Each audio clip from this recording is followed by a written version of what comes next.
Hello friends, how are you? I think all are fine. So बहुत सारे candidates जिनके मन में ये क्वेरी चल रही थी कि मैम जो है ये बता रहे हैं कि सब स्टेट वाइज लिस्ट आपके अनाउंस होगी, तो स्टेट वाइज जो है किस तरह से डिस्ट्रीब्यूट किया गया है। तो देखो, ये फुल नोटिफिकेशन है, क्योंकि जो भी इंफॉर्मेशन हमें एक्यूरेट इन्फॉर्मेशन मिलती है वो नोटिफिकेशन के ज़रिए ही मिल सकती है। इसके अलावा अगर कहीं से भी आपको कोई इन्फॉर्मेशन मिलती है तो उसे आप वैलिड इन्फॉर्मेशन मत मानिएगा, ठीक है। तो ये साइट से हमने जो ये EMRS का जो डाउनलोड कर रखा था, इसी में आपको दिखा देते हैं हम कि क्या क्या कुछ कुछ इसमें इंफॉर्मेशन गिवन है, ठीक है। Method of recruitment, age limit and other qualification. EMRS जो स्कूल्स हैं उनमें गर्ल्स को प्रेफरेंस दी जाती है एडमिशन्स के लिए कि एटलीस्ट कम से कम 50% स्टूडेंट्स जो है गर्ल्स होनी चाहिए, यानी कि जो आपकी फ़ीमेल कैंडिडेट्स हैं उसी को फिर ज़्यादा मौका मिलेगा यहाँ पे। अगर मतलब कहने का मतलब ये है कि दो पोस्ट में सेम मार्क्स हैं किसी कैंडिडेट्स के, तो फीमेल को प्रेफरेंस दी जाएगी, ठीक है। ये इसमें स्पेशली मेंशन है क्योंकि गर्ल्स कैंडिडेट्स को इसमें ज़्यादा एडमिशन के लिए अपॉर्चुनिटी है। उसके बाद रही स्टेट वाइज की बात कि भाई कैंडिडेट्स कह रहे हैं कि मैम स्टेट वाइज अलग अलग जो है। देखो, स्टेट वाइज ऐसे इसमें कुछ डिस्ट्रीब्यूट नहीं किया गया है कि किस तरह से कितनी किस स्टेट से लेनी है, जी नहीं, वो आपकी मेरिट बेस पे लगेंगी। और मेरिट में से फिर ये देखा जा सकता है कि भाई किस पोस्ट से कितने कैंडिडेट्स लिए गए हैं और किन के कितने स्कोर हैं। हर एक जो, क्योंकि ये फर्स्ट टाइम निकली है वैकेंसी, तो देखो यहाँ पे स्पेशली मेंशन है 11 पर EMRS, यानी कि एक स्कूल में 11 वैकेंसी PGT की होंगी, ठीक है। हर एक स्कूल में अलग अलग वैकेंसी, और इसी बेस पर आपकी टोटल 8,140 PGT की वैकेंसी निकली है। इसी तरह प्रिंसिपल भी क्या दिया गया है, एज पर वन EMRS, यानी कि एक स्कूल में आपका एक प्रिंसिपल होगा और सभी स्कूलों के लिए एक एक वैकेंसी आई हुई है। इसी तरह यहाँ पे मेंशन है आपका, तो अलग अलग जो वैकेंसी हैं वो यहाँ पे आपकी मेंशन है। उसके बाद आगे देख लेते हैं भाई, अगर कुछ भी अपॉर्चुनिटी के बारे में अगर इस तरह की कुछ गिवन होगी तो देखो, रिक्रूटमेंट क्या होगी, PGT commerce and PGT economics 100% by direct recruitment. Direct recruitment होगी आपकी, और जो फॉलिंग विद उन डेपुटेशन। बाकी जो अदर सब्जेक्ट्स हैं उसमें 50% बाय प्रमोशन है, 50% डायरेक्ट रिक्रूटमेंट है, 25% फॉर अदर सब्जेक्ट से प्रमोशन लेके, एंड 75% डायरेक्ट रिक्रूटमेंट, ये यहाँ पे गिवन है, ठीक है। यानी कि TGT से PGT में जो कैंडिडेट्स आएंगे उनका अलग क्राइटेरिया है, ठीक है, और जो डायरेक्ट रिक्रूटमेंट है उनका अलग।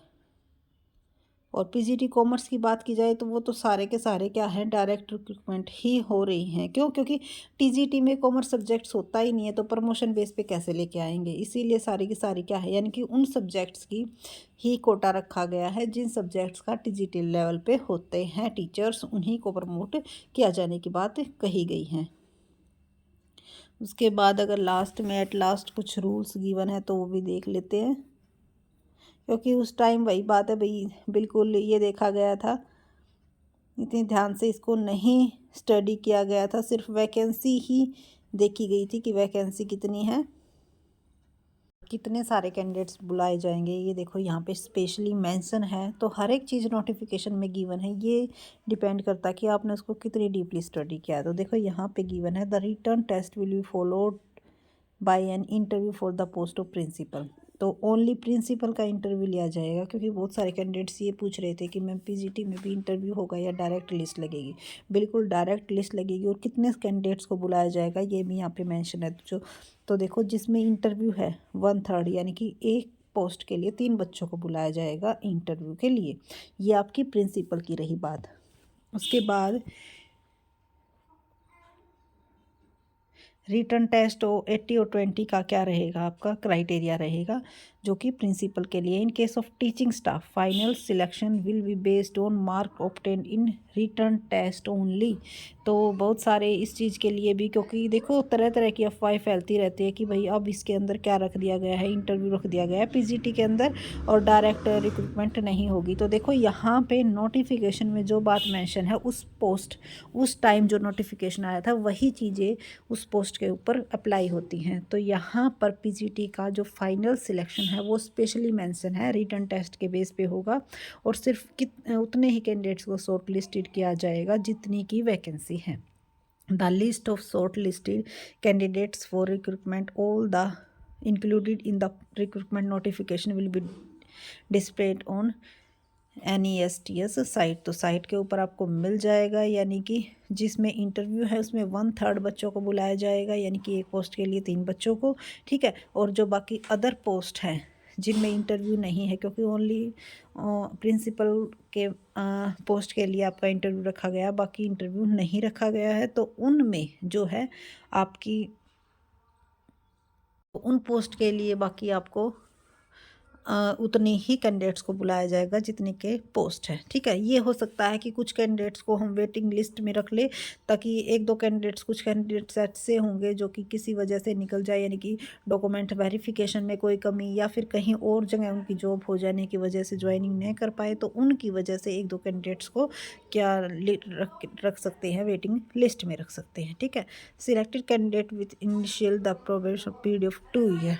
तो देखो, जब से ज्वाइनिंग करता है तब से 2 ईयर का उनका ज्वाइनिंग का पीरियड होगा। उसको बाद में क्या किया जाता है, अगर अथॉरिटी उसके काम से ठीक तरह से सेटिस्फाई है तो उस टाइम पीरियड को क्या कर दिया जाएगा, एक्सटेंड कर दिया जाएगा, ठीक है, जितना भी चाहेगी authority, without assigning any reason, यानी कि विदाउट एनी रीज़न के आपको टर्मिनेट नहीं किया जा सकता।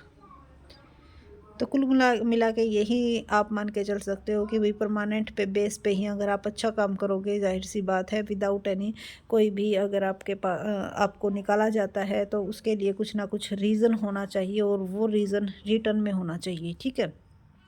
सो 2 ईयर का ये दिया गया है आपका प्रोबेशन पीरियड। जो भी कैंडिडेट्स होगा उसका 2 ईयर्स का तो है ही, उसको बाद में क्या कर दिया जा सकता है, एक्सटेंड कर दिया जा सकता है, ठीक है। तो जो इम्पोर्टेंट इन्फॉर्मेशन थी वो आई थिंक आपको अब मिल गई होगी। इसका पे स्केल गिवन है, पे स्केल काफ़ी अच्छा है, ठीक है। PGT लेवल 8 का लगता है और अकाउंटेंट पे 6, GSA पे 2 एंड लैब अटेंडेंट पे 1 है, प्रिंसिपल पे 12 है, ठीक है। तो पे स्केल तो काफ़ी अच्छा है। सिर्फ और सिर्फ अब तो बस यही है कि एग्ज़ाम की जो आंसर की है वो आ जाए जल्द से जल्द, और उसके बाद जो फाइनल कट ऑफ है वो आ जाए, ताकि बच्चों की जो परेशानी है, जो माइंड में घूम रही है कि होगा या नहीं होगा, वो क्लियर हो जाए बस। तो जो इम्पोर्टेंट इन्फॉर्मेशन थी वो आपको प्रोवाइड करवा दी गई है। सो अब जो कन्फ्यूजन थी आपकी सारी की सारी इंटरव्यू के रिगार्डिंग या फिर आपकी स्टेट के रिगार्डिंग कि किस तरह से स्टेट के रिगार्डिंग जॉब लगेगी या फिर कैसे क्या कुछ होगा, वो आपको पता चल ही गया होगा कि फ़ीमेल को जो है प्रेफरेंस दी गई है पोस्ट में, ठीक है। और 2 ईयर्स का प्रोबेशन पीरियड होगा, उसको इंक्रीज़ भी किया जाएगा अगर आप अच्छा काम करोगे तो, ठीक है। और अगर आपको टर्मिनेट किया जाता है तो फिर आप निकालने वाले यानी कि अथॉरिटी के पास एक रीज़न होना चाहिए, तभी आपको टर्मिनेट किया जा सकता है। वैसे ऐसे ही ये एक्सटेंड पीरियड होता रहता है, अगर आप अच्छा काम करते रहोगे तो पीरियड एक्सटेंड होता जाएगा, ठीक है। और सिर्फ उतने ही कैंडिडेट्स को सिलेक्ट किया जाएगा जितने कैंडिडेट्स की वैकेंसी है। प्रिंसिपल के लिए 1/3 बच्चों को बुलाया जाएगा, 80-20 का उनका इंटरव्यू का क्राइटेरिया होगा। ये जो लिस्ट गिवन है, ये आपकी जो एग्ज़ाम सिटी है ये वो गिवन है, ठीक है। उसके बाद हमने ये भी बता दिया था कि कहाँ कहाँ पे EMRS स्कूल की जो ब्रांचेज हैं फ़िलहाल फंक्शनल में है, कि कहाँ पर नॉन फंक्शनल है। तो उन सब चीज़ों के बारे में डिटेल आपको प्रोवाइड करवा दी गई थी। आई थिंक ये वीडियो आपको अच्छी लगी होगी, आपके डाउट सॉल्व हो गए होंगे। और अगर अब भी आपके माइंड में कोई डाउट रहता है तो प्लीज़ कमेंट ज़रूर कीजिएगा, और उसके साथ साथ प्लीज़ चैनल को सब्सक्राइब करना बिल्कुल भी मत भूलिएगा, क्योंकि आपकी सिर्फ एक चैनल के सब्सक्राइब और आपके लाइक से ही हमें मोटिवेशन मिलता है नेक्स्ट वीडियो बनाने के लिए। So thank you so much.